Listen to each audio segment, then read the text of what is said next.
Hello students, welcome to you in Prince Education Hub Seeker. This is your science period. Today we have start next scientist name is Dr. Homi Jehangir Bhabha. तो हमने कल भी बेटा तीन scientist के बारे में डिस्कस किया था. फर्स्ट हमारे पास कौन से थे बेटा जिनके बारे में हमने डिस्कस किया था? सुश्रुता. सेकंड हमारे पास कौन से थे? चरक. और थर्ड हमारे पास कौन से थे? सीवी रमन. तो आज हम डिस्कस कर रहे हैं एक और इंडियन साइंटिस्ट के बारे में जिनका नाम क्या है बेटा? डॉक्टर होमी जहांगीर बाबा.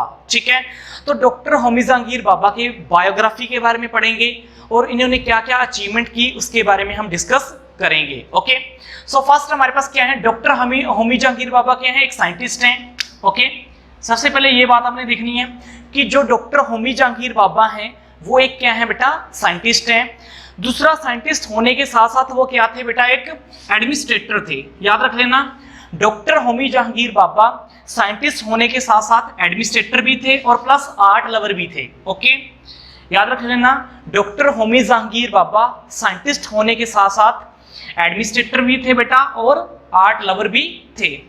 और वो एक अच्छे पेंटर थे, हाई क्वालिटी की पेंटिंग बनाते थे वो. ओके, तो वो एक अच्छे क्या थे बेटा? पेंटर थे, हाई क्वालिटी की पेंटिंग बनाते थे. और उनकी जो पेंटिंग है आज भी हमारे पास जो ब्रिटिश आर्ट गैलरी है वहां पे अभी भी मौजूद है. ठीक है, उन्होंने उनको सेव करके रखा हुआ है. तो जो डॉक्टर होमी जहांगीर बाबा थे वो एक अच्छे पेंटर भी थे. उनकी जो बनाई हुई जो आर्ट गैलरीज हैं अभी भी ब्रिटिश के जो पीपल हैं उन्होंने संभाल के रखी हुई है. ओके, नेक्स्ट हम बात करते हैं इनका बोर्न कहां पे हुआ था. ठीक है, तो इनका जन्म हमारे पास 13 अक्टूबर 1909 ठीक है पारसी फैमिली के अंदर हुआ था, मुंबई के अंदर. ओके, फिर बात करते हैं इनकी जो स्टडी थी वो कहां से हुई बेटा? इनकी जो स्टडी थी वो हाई स्कूल से ही. कौन सा? Cathedral John Connon High School. Okay, इनकी जो स्टडी थी वो Cathedral John Connon High School से हुई. और इनका कॉलेज कौन सा था बेटा? एल्फिस्टोन कॉलेज से इन्होंने अपनी स्टडी की. फिर ये हायर स्टडी के लिए कहां पे चले गए बेटा? कैम्ब्रिज यूनिवर्सिटी के अंदर चले गए. तो वहां से उन्होंने क्या किया? अपनी ग्रेजुएशन कंप्लीट की. तो हायर स्टडी के लिए ये कहां पे गए बेटा? कैम्ब्रिज यूनिवर्सिटी के अंदर चले गए. वहां से इन्होंने क्या किया बेटा? हायर स्टडी की. फिर वहां से हायर स्टडी करने के बाद इन्होंने क्या किया? थ्योरेटिकल फिजिक्स के ऊपर काम करना स्टार्ट कर दिया. ठीक है, तो 1930 के अंदर थ्योरेटिकल फिजिक्स के ऊपर इन्होंने वर्क करना स्टार्ट कर दिया. फिर इन्होंने क्या किया? थ्योरेटिकल फिजिक्स के ऊपर वर्क करते करते उन्होंने एक स्पेशल क्या किया बेटा? रिसर्च की. स्पेशल जो रिसर्च की थी वो किसके ऊपर की थी बेटा? कॉस्मिक रेज के ऊपर और एटॉमिक एनर्जी के ऊपर. याद रख लेना, ये थ्योरेटिकल फिजिक्स के ऊपर स्टडी करते थे. उनके ऊपर स्टडी करते करते हुए उन्होंने स्पेशल रिसर्च की किसके ऊपर बेटा? कॉस्मिक रेज के ऊपर और एटॉमिक एनर्जी के ऊपर. ठीक है, अगर हम बात करें हमारे पास कॉस्मिक रेज क्या है या एटॉमिक एनर्जी क्या है वो हम आगे डिस्कस करेंगे. ओके, फिर 1937 के अंदर, ठीक है याद रखना, 1937 के अंदर डब्ल्यू हिटलर इनके साथ वर्क करके, इनके साथ स्टडी करके इन्होंने कॉस्मिक रेज के बारे में ज्यादा और स्टडी की और कॉस्मिक रेज के बारे में हमें बताया कि एक्चुअल में कॉस्मिक रेज हमारे पास क्या होती हैं. तो कॉस्मिक रेज है क्या? सुनो ध्यान से. बाबा जी कहते थे कि हमारे पास जो कॉस्मिक रेज हैं वो क्या है? एक ऐसा हमारे पास पार्टिकल है, ठीक है, जो कि बाहर से आता है, आउटर स्पेस से आता है, हमारी एटमॉस्फेयर के अंदर एंटर करता है. ये पार्टिकल हमारे एटमॉस्फेयर के पार्टिकल के साथ एंटर करता है. जब एंटर होता है एटमॉस्फेयर के अंदर तो एटमॉस्फेयर में जितने पार्टिकल होते हैं उनके साथ ये पार्टिकल आपस में इंटरेक्ट करता है. जब ये पार्टिकल आपस में इंटरेक्ट करता है तो एक नया पार्टिकल बनाता है. किसके जैसा? इलेक्ट्रॉन के जैसा हमारे पास क्या होता है बेटा? एक नया पार्टिकल बनाता है हमारे पास. ठीक है, और उसका बाद में बाबा जी ने उनका नाम क्या दे दिया बेटा? मेसोन पार्टिकल नाम दे दिया. ठीक है, तो हमारे पास डॉक्टर होमी जहांगीर बाबा ने उस पार्टिकल का नाम क्या दे दिया बेटा? Meson particle. ठीक है, फिर उसके बाद क्या हुआ बेटा? 1942 के अंदर इनको प्रोफेसर बनाया गया एज ए कॉस्मिक रेस. मतलब कॉस्मिक रेस के बारे में इन्होंने डिटेल में हमें बता दिया था. इनको एज ए अपॉइंटमेंट किया गया प्रोफेसर ऑफ कॉस्मिक रेज. ठीक है, फिर उसके बाद क्या हुआ बेटा? 1945 के अंदर क्योंकि ये टाटा फैमिली के साथ काफी ज्यादा इनकी अच्छी लीडिंग थी. ठीक है, टाटा फैमिली के साथ अच्छे संबंध थे इनके, जिनके कारण टाटा फैमिली के साथ मिलकर इन्होंने क्या किया, Tata institute of fundamental research की एस्टेब्लिश की। ठीक है, 1945 के अंदर टाटा इंस्टीट्यूट के साथ मिलकर Tata institute of fundamental research establish किया। ठीक है, उसके बाद हम बात करते हैं फिर इंडिपेंडेंस के बाद इन्होंने अपना खुद का क्या बनाया बेटा, 1948 के अंदर Indian atomic energy commission establish किया। याद रख लेना, 1948 के अंदर Indian atomic energy commission establish किया गया, उनके ये प्रेसिडेंट बने थे। ओके, तो 1948 के अंदर जो Indian atomic research energy commission establish किया गया बेटा, उनके ये क्या बने थे बेटा, प्रेसिडेंट बनाए गए। ओके, उसके बाद क्या हुआ बेटा, उसके बाद हम बात करते हैं 1956 की। ठीक है, 1956 के अंदर क्या हुआ हमारे पास, याद रख लेना, 1956 के अंदर 81 नेशन को बुलाया गया। ठीक है, न्यूयॉर्क के अंदर। ठीक है, 81 नेशन को बुलाया गया न्यूयॉर्क के अंदर, और वहां पे कॉस्मिक रेस के बारे में या एटॉमिक एनर्जी के बारे में वो कॉन्फ्रेंस थी। ठीक है, उस कॉन्फ्रेंस के अंदर जो प्रेसिडेंट थे वो कौन थे हमारे पास बेटा, डॉक्टर होमी जहांगीर बाबा। ठीक है, तो 81 नेशन को न्यूयॉर्क के अंदर बुलाया गया, और उस बैठक के अंदर, उस कॉन्फ्रेंस के अंदर कॉस्मिक रेस के बारे में या एटॉमिक एनर्जी के बारे में कुछ कहना था। ठीक है, तो उसका जो प्रेसिडेंट थे वो कौन थे बेटा, डॉक्टर होमी जहांगीर बाबा। ठीक है, उसके बाद में बात करते हैं बेटा, इन्होंने काफी सारे न्यूक्लियर रिएक्टर को भी एस्टेब्लिश किया, जैसे अप्सरा, साइरस, जेरलिना पावर रिएक्टर एस्टेब्लिश किए। ठीक है, तो इनके अंडर काफी सारे पावर रिएक्टर जो हैं, न्यूक्लियर पावर रिएक्टर जो हैं, वो एस्टेब्लिश किए गए, जिनका नाम क्या था बेटा, अप्सरा, साइरस, जेरलिना पावर रिएक्टर। ठीक है, उसके बाद हम बात करते हैं इन 1963 फर्स्ट एटॉमिक रिएक्टर एस्टेब्लिश किया गया, किसके अंदर, तारापुर के अंदर। याद रख लेना, हमारे पास 1963 के अंदर फर्स्ट जो एटॉमिक न्यूक्लियर रिएक्टर है वो स्टेबलाइज किया गया, कहां पे बेटा, तारापुर के अंदर। ठीक है, अब इन्होंने इतना काम किया किसके ऊपर, न्यूक्लियर एनर्जी के ऊपर या एटॉमिक एनर्जी के ऊपर, इसलिए इनको क्या बोला जाता है बेटा, father of Indian nuclear science. ठीक है, क्योंकि father of Indian nuclear science इनको क्यों बोला जाता है, क्योंकि इन्होंने डिटेल स्टडी की है न्यूक्लियर साइंस के बारे में, इसलिए इनको बोला जाता है father of Indian nuclear science. ठीक है, उसके बाद बात करते हैं हम इनके डाइट की। ठीक है, तो इनका जो डाइट हुआ था वो एक प्लेन क्रैश की वजह से हुआ था। ठीक है, 20 जनवरी 1966 को एक प्लेन के क्रैश होने की वजह से ये क्या हो गए थे बेटा, डाइट हो गए थे। ठीक है, उसके बाद क्या हुआ बेटा, 1967 के अंदर एक हमारे पास पहले से एस्टेब्लिश किया गया था द न्यूक्लियर पावर स्टेशन, ये पहले से एस्टेब्लिश था द न्यूक्लियर पावर स्टेशन, सिर्फ इसका नाम चेंज कर दिया, कब, 1967 के अंदर, और नाम क्या रखा बेटा, बाबा एटॉमिक रिसर्च सेंटर। और इस न्यूक्लियर पावर स्टेशन का नाम बाबा एटॉमिक रिसर्च सेंटर क्यों रखा, इसलिए रखा क्योंकि हमारे जो इंडियन कल्चर है या इंडियन है, उसको, हमारी इंडियन कंट्री को बाबा साहब ने बहुत सारा ऐसा चीज दिया, ऐसी रिसर्च फील्ड दी जिसके बारे में हमारी दुनिया के अंदर हमारा नाम चमका, जिसकी ऑनर की वजह से, जिसकी रिस्पेक्ट के लिए हमने काफी सारे जो न्यूक्लियर सेंटर थे उनका नाम क्या रख दिया बेटा, बाबा एटॉमिक रिसर्च सेंटर नाम रख दिया। ठीक है, तो इनके ऑनर में, इनकी रिस्पेक्ट में हमने काफी सारे न्यूक्लियर रिएक्टर का नाम चेंज करके बाबा एटॉमिक न्यूक्लियर सेंटर नाम रखा था। ठीक है, और इनको क्या कहा जाता था बेटा, father of Indian nuclear science. ये थे हमारे पास बेटा बायोग्राफी और अचीवमेंट किसके बारे में, डॉक्टर होमी जहांगीर बाबा के बारे में। नेक्स्ट हमारे पास बेटा डॉक्टर प्रफुल्ला चंद्र राय। ठीक है, नेक्स्ट जो इंडियन साइंटिस्ट है हमारे पास वो हैं डॉक्टर प्रफुल्ल चंद्र रॉय। ठीक है, अब जो डॉक्टर प्रफुल्ल चंद्र रॉय हैं उनकी बायोग्राफी और जो अचीवमेंट हैं उसके बारे में हम वन बाय वन डिस्कस करेंगे कि उन्होंने साइंस की फील्ड में कौन सी अचीवमेंट हासिल की। ठीक है, सबसे पहले हम बात करते हैं कि इनका जो जन्म हुआ था, इनका जो बोर्न हुआ था वो कब हुआ था, 2 अगस्त 1861 के अंदर। ठीक है, सबसे पहले हमारे पास इनका जो बोर्न हुआ था वो कब हुआ था बेटा, 2 अगस्त 1861 के अंदर हुआ था। ठीक है, फिर हम बात करते हैं कि इनका जो हमारे पास बोर्न हुआ था वो कहाँ पे हुआ था। ठीक है, बंगाल के अंदर हुआ था इनका बोर्न। ठीक है, वहां पे हमारे पास एक गांव था जिसका नाम क्या था, कटीपुरा, ठीक है, कटीपुरा विलेज था, उसके अंदर इनका क्या हुआ था बेटा, बोर्न हुआ था, ठीक है। उसके बाद हम बात करते हैं इनके फादर का नाम क्या था बेटा, हरीश चंद्र रॉय, ठीक है, याद रख लेना, इनके फादर का नेम क्या था, हरीश चंद्र रॉय, ओके।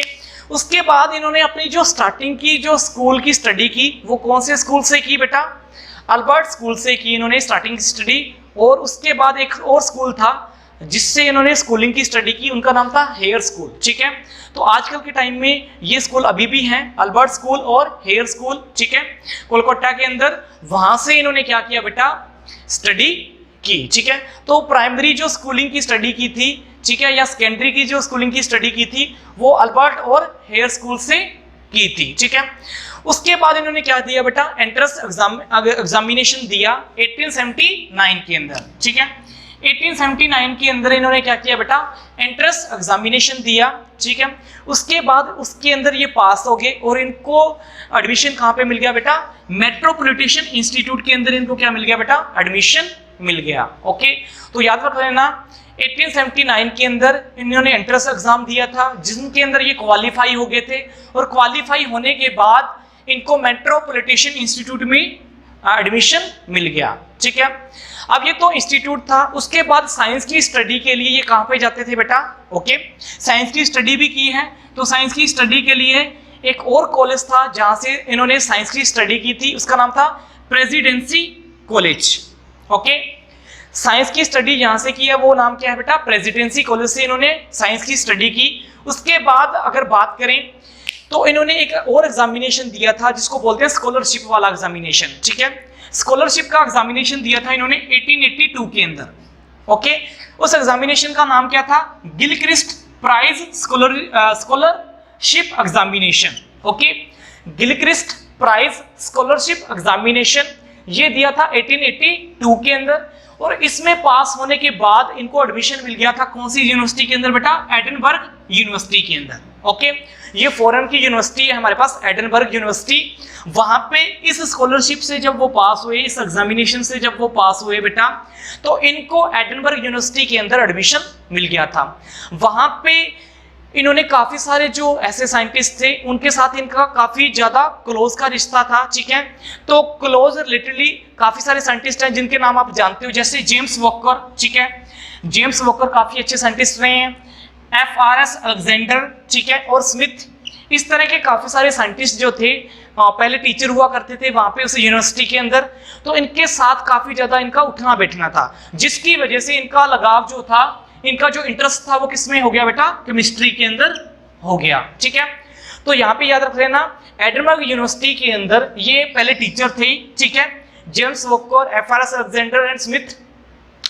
इनके साथ इनका काफी अच्छा रिश्ता था, जिनकी वजह से ये क्लोज रहते थे उनके साथ, ठीक है, जिनकी वजह से इनका केमिस्ट्री के अंदर काफी ज्यादा झुकाव हो गया, ठीक है।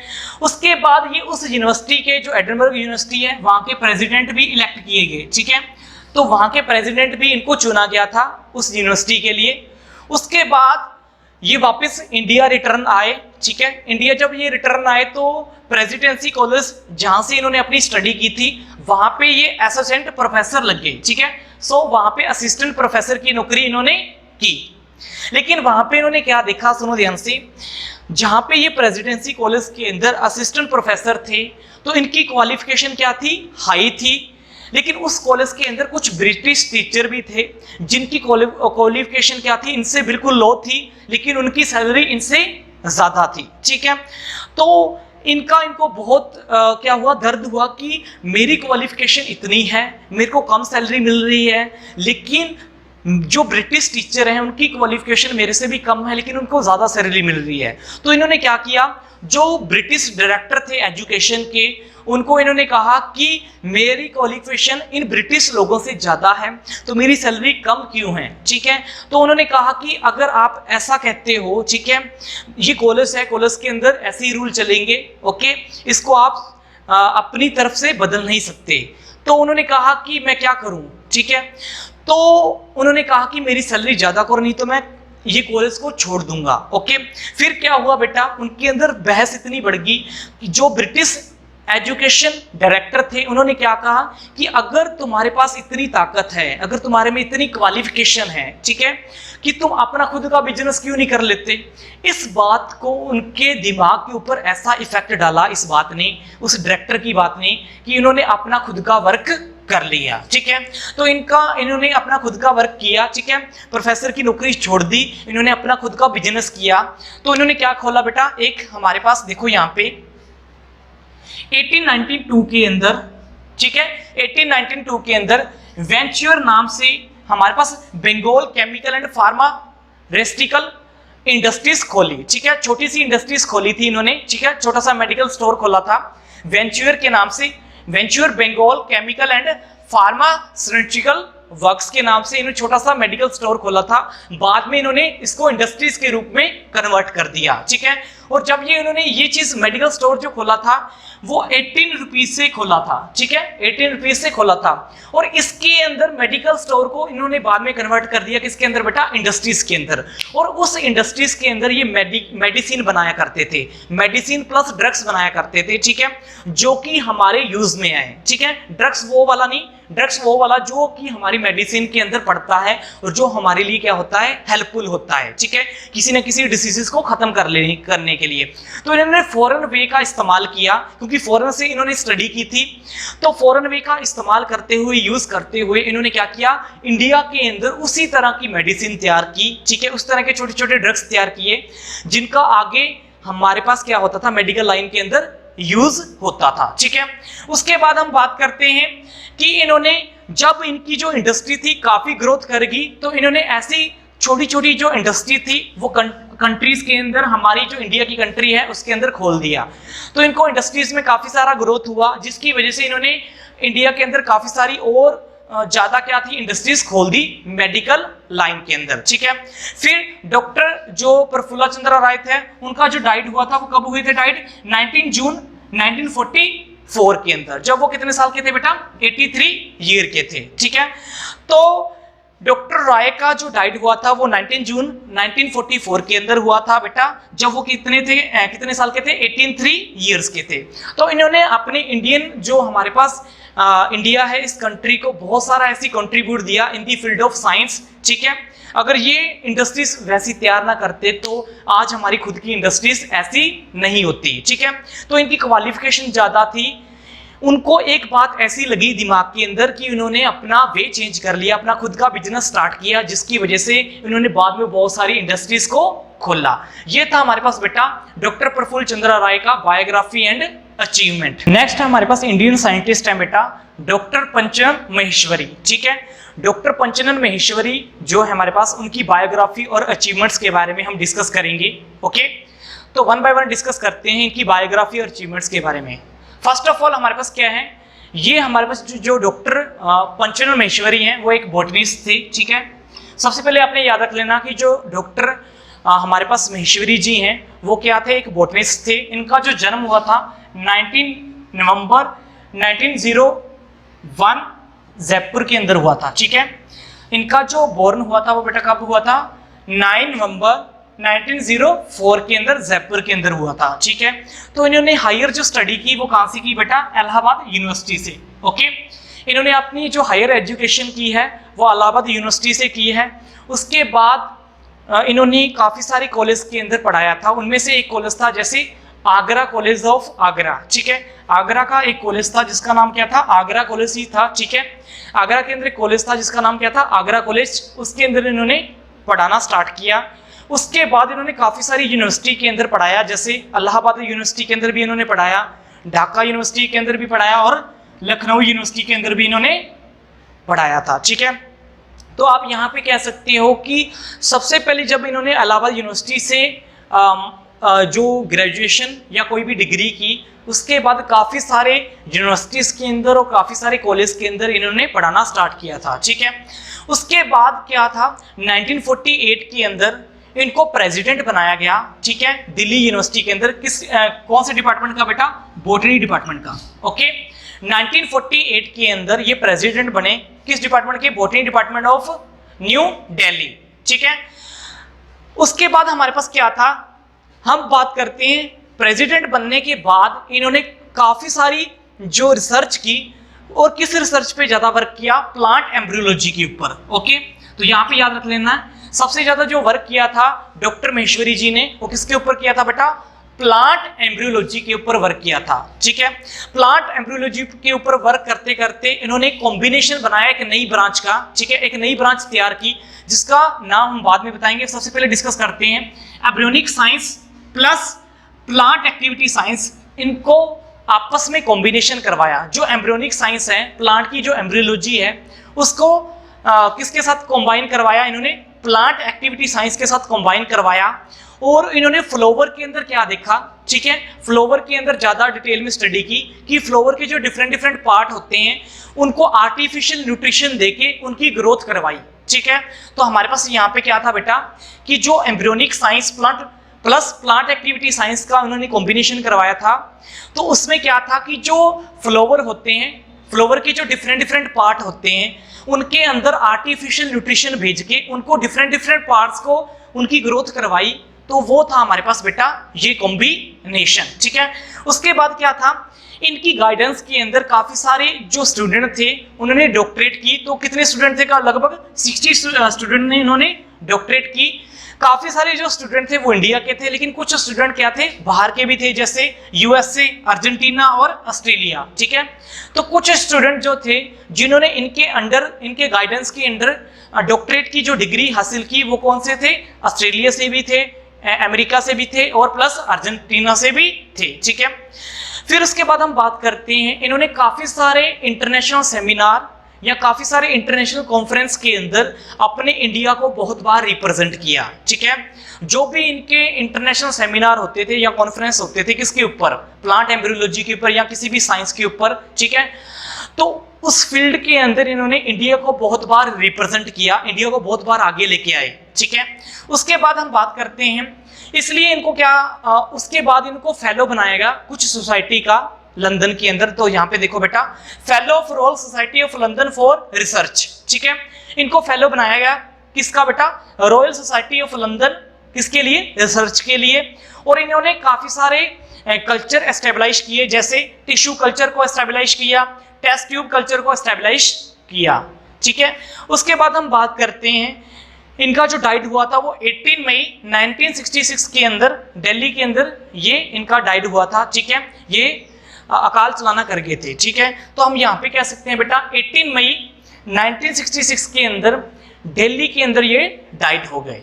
ठीक है, तो ये था हमारे पास बेटा बायोग्राफी और अचीवमेंट किसके बारे में, डॉक्टर पंचम महेश्वरी के बारे में। तो मेनली इसके अंदर हमारे पास क्या था कि जो हमारे पास इन्होंने मेनली किसके ऊपर रिसर्च की थी, प्लांट एम्ब्रियोलॉजी के ऊपर plus embryonic science plus plant activity science को इकट्ठा किया था। यही मेन इनका क्या था बेटा, साइंस की फील्ड में इनका एक मेन टॉपिक था जिसके ऊपर काफी ज्यादा इन्होंने रिसर्च की थी।